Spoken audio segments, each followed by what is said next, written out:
anggota DPRD Kabupaten Bone, Sulawesi Selatan, Muhammad Salam dan Saifullah Latif, nyaris adu jotos saat rapat dengar pendapat umum membahas dana pemulihan ekonomi nasional sebesar 300 miliar untuk perbaikan infrastruktur di Bone.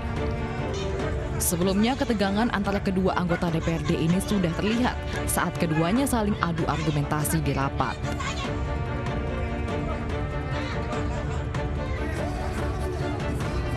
Rapat yang dipimpin Ketua DPRD Kabupaten Bone, Irwandi Burhan, akhirnya dihentikan. Menurut Irwandi, kericuhan ini adalah bagian dinamika rapat.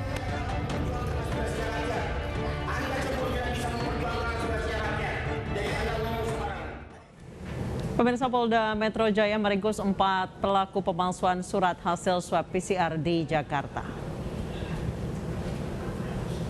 Harga surat PCR palsu dibanderol dengan harga 100 hingga 200 ribu rupiah. Para pembeli didominasi mereka yang membutuhkan keterangan negatif COVID-19 untuk berpergian jarak jauh.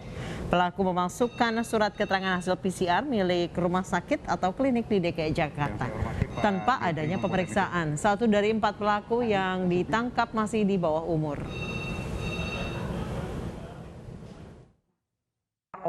Bukan 3 orang, 3 kelompok yang kita amankan.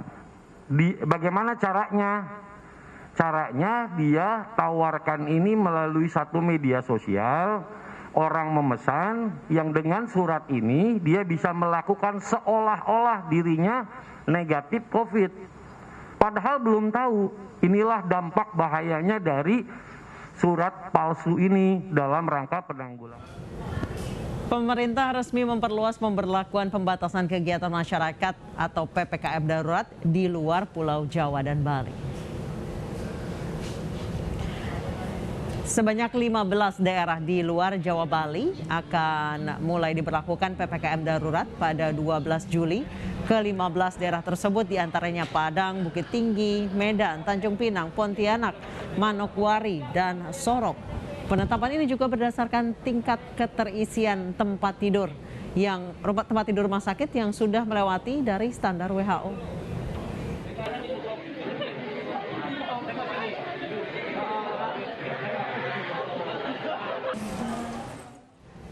Pemerintah berencana melebarkan PPKM darurat tidak hanya di Pulau Jawa dan Bali. Bagaimana potensi penyebaran COVID-19 di pulau luar Jawa dan Bali dan bagaimana pemerintah daerah menyikapinya, sudah hadir bersama kami epidemiolog Mas Dalina Pane dan Gubernur Sumatera Barat Mahyedi Ansarullah. Selamat malam Pak Mayaldi dan Ibu Pane.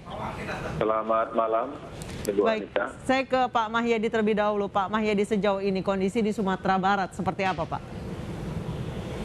Ya, kita di Sumatera Barat berdasarkan instruksi Menteri Dalam Negeri nomor 17 tahun 2021, kita dimasukkan dalam level 4.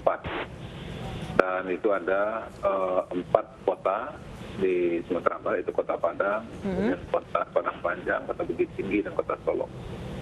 Dan penanganan COVID di Sumatera Barat itu sesuai dengan instruksi Bapak Presiden dan juga Pak Menteri Dalam Negeri, kita sudah sampai ke tingkat nagari, bahkan tingkat RT di kota, dan kabupaten kota, di kabupaten di tingkat nagari atau kelurahan.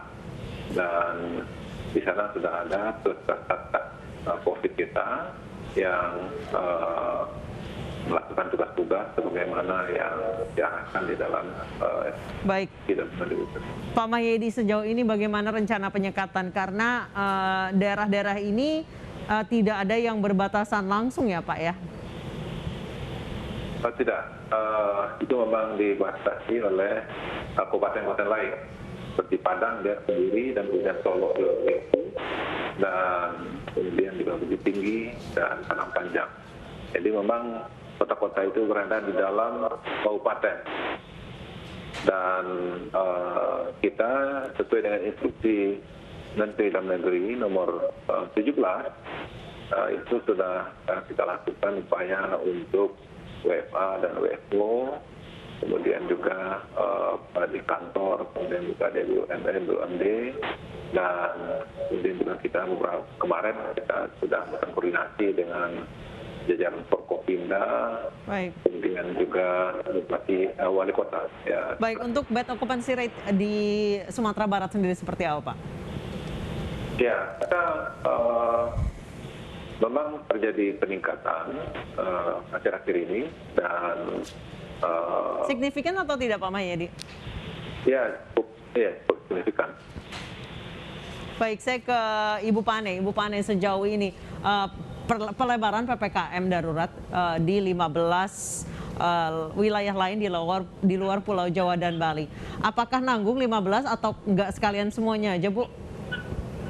Iya, karena PPKM darurat ini kan kondisinya darurat dan hanya 14 hari. Tujuannya adalah menekan sementara laju transmisi di satu wilayah. Sementara tapi ya, kalau yang berlaku secara luas kan PPKM mikro dan itu masih terus berlanjut. Karena itu PPKM darurat ini memang hanya dilakukan pada wilayah-wilayah yang memiliki risiko yang tinggi, yaitu wilayah dengan sebenarnya skenario keempat ya, transmisinya berlangsung sangat tinggi dan fasilitas kesehatannya juga saat ini sudah melebihi batas yang disyaratkan. Jadi ini memang hanya untuk sementara. Kalau yang PPKM mikro kan memang dilakukan di seluruh wilayah.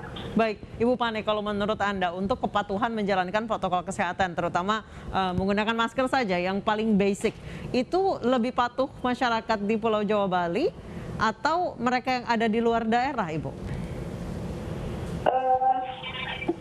Sebenarnya kalau saya lihat hampir sama saja ya, Jawa, Bali ataupun di wilayah begitu ya, hampir sama kepatuhan mereka mulai turun memang sejalan dengan makin lamanya pengendalian itu dilakukan. Jadi momentum pengendaliannya terlalu lama sehingga masyarakat merasa fasik ya, lelah dan merasa capek ya melakukan itu, apalagi di banyak negara sudah tidak lagi melakukan itu. Ini yang kemudian tersebar banyak di media sosial. Baik, saya ke Pak Mahyedi. Pak Mahyedi, untuk masyarakat di Sumatera Barat, masyarakatnya patuh atau abai, Pak? Kalau penilaian dari pusat beberapa hari yang lalu, kita termasuk salah satu provinsi yang cukup patuh, yaitu kita nomor 3 terbaik di Indonesia. Baik, sejauh ini dengan diberlakukannya PPKM darurat mulai nanti tanggal 12 Juli, seperti apa Pak tanggapan dari masyarakat di sana, khususnya mereka yang bergerak di sektor usaha non-esensial? Jadi kita berdasarkan instruksi dalam Menteri Dalam Negeri nomor 17 tahun 2021 itu kita perpanjangan PPKM mikro ya, mikro. Jadi kita bukan darurat. Ya, kalau kita baca 4 kota yang ada di Sumatera Barat itu bukan PPKM darurat, tapi lah mikro. Cuma ini ada perpanjangan dan dalam instruksi Menteri Dalam Negeri itu. Pulau di Jawa Bali itu kan semuanya ya Pak ya. Untuk di wilayah Bapak sendiri hanya 4 setingkat kabupaten kota.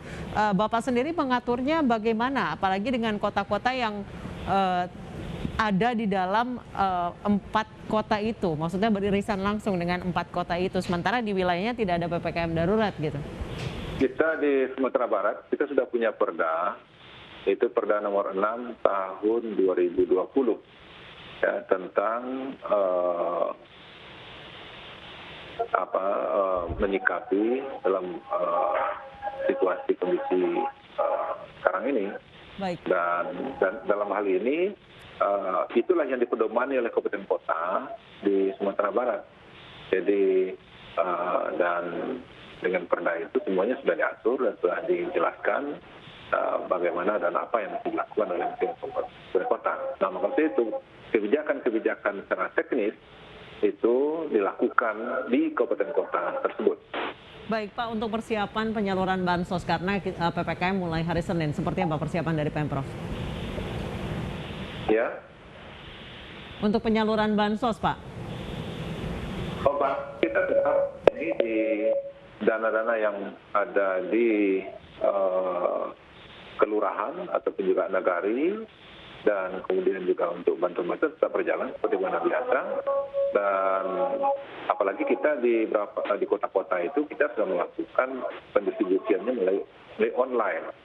Jadi kita tidak tunai. Baik, saya kembali ke Ibu Pane. Ibu Pane, tadi Anda menyebutkan bahwa di Indonesia itu ada momentum pengendalian yang terlambat sehingga masyarakat cenderung sudah jengah atau sudah fatik. Untuk PPKM di luar Pulau Jawa Bali ini apakah nanti ke depannya akan terus bertambah atau bagaimana, Ibu? Jika kita tidak melakukan pengendalian secara efektif, maka ada kemungkinan ini akan terus bertambah. Karena itu setiap wilayah memiliki tanggung jawab untuk dapat mengendalikan supaya pengendalian ini sampai tingkat nasional berjalan efektif. Karena apa yang diputuskan di nasional tentu berdasarkan atas apa yang terjadi di wilayah. Kabupaten kota memegang peranan penting di dalam proses pengendalian.